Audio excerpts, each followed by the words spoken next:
Good morning, everybody. Welcome back to Cilinix Crypto. Hope you're all doing great. Hope you're having a great week, and welcome to this new video here on Bitcoin. We're going to do a full update on Bitcoin. I had some remarks regarding the general market as well, which I wanted to talk about, or at least which I kind of wanted to point out. So that's what I'll do as well. But we'll mostly focus on Bitcoin. I mean, obviously, yesterday was quite a volatile day. We had some inflation rate data which was not liked. At least not initially, but after that we actually rebounced relatively nicely, and yesterday evening was actually pretty good. I mean, Bitcoin got back up to 98,000, and even though we've retraced the majority of the move, there was actually some life in the markets, all right, and it actually felt like there was some positive sentiment again. You saw like straight away on Twitter, you saw some people being very bullish again.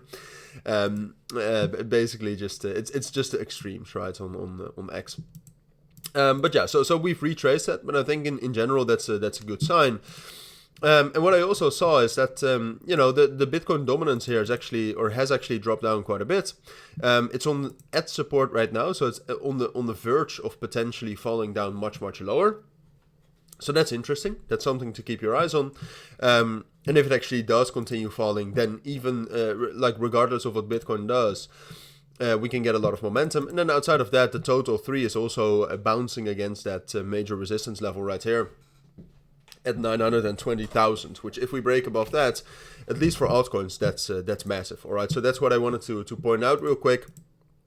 Now, when we're talking about Bitcoin and we're looking at the 12-hour time frame here, my thoughts on Bitcoin are still quite similar, right? I mean, the main development we've seen in the last week is that we rejected from the highs of the range, and we dropped down below the POC right here between 96,500 and 98,500. Now, I've told you this before, and we talked about this briefly yesterday, I think as well, but I might be wrong.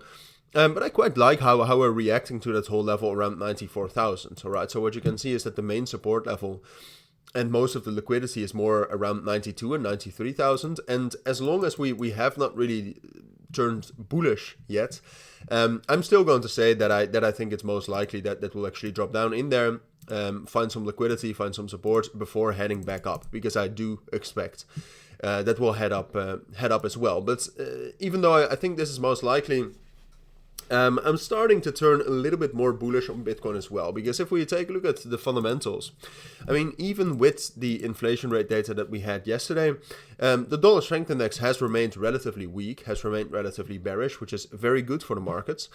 I think yesterday with some new updates on the whole on the Russian-Ukrainian war, which I'm not going to get into politics, but regardless of what you think about potential peace, talks about potential peace are good for risk on assets such as crypto, such as Bitcoin, but also altcoins. So that's pretty good. Stock markets are quite bearish over the course of today, but if you zoom out, they're still up there, and they're still bullish overall.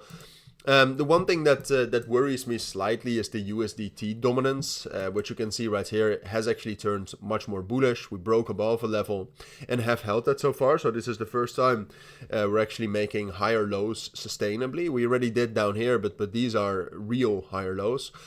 So if this continues to be bullish, like, that would warrant this move down, and that's also one of the key reasons why I still do expect that move down. But like I said, outside of that, the fundamentals are pretty good. I don't see any reason necessarily why Bitcoin would drop down below 92,000. So yes, short term, I still think it's best to be prepared for some more bearish momentum.